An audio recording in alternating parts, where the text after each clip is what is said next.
Pourquoi faire des caisses? Pourquoi faire des accessoires? C'est-à-dire que quand on représente une scène de la vie ou n'importe quoi, ça permet de meubler des coins et puis de mettre la scène plus vivante. Je vais vous faire voir comment on peut réaliser une petite caisse, mais une caisse toute simple, dans de la carte plastique. Je vais faire une caisse qui va faire 2 cm et demi de longueur par 1,5 de largeur et qui fait 9 de profond. Ce qu'il faut faire en premier, c'est de couper la feuille de plastique de 9 mm de hauteur pour faire les côtés. Donc après, je vais couper mes deux côtés qui font 2 cm et demi. Maintenant, les côtés, on va les préparer, c'est-à-dire qu'on va représenter deux planches qui font les côtés. Là, je suis en train de graver mon côté. Donc là, j'ai déjà gravé les deux planches.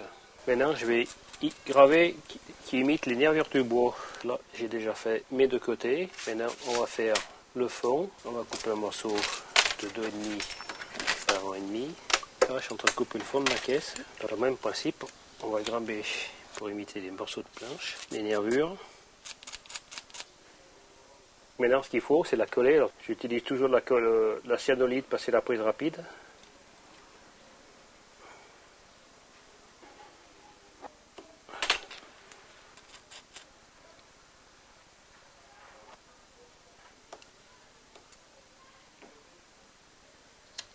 Le principe, c'est dit. On n'a pas un coup de papier de verre.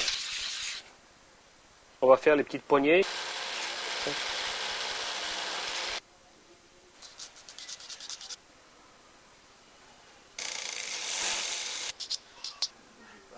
On peut faire représenter les petits clous. Il suffit simplement, avec une petite mèche, de percer légèrement dans le plastique. Comme bien souvent, les vieilles caisses étaient montées avec des agrafes sur le côté. C'est du fil de plomb.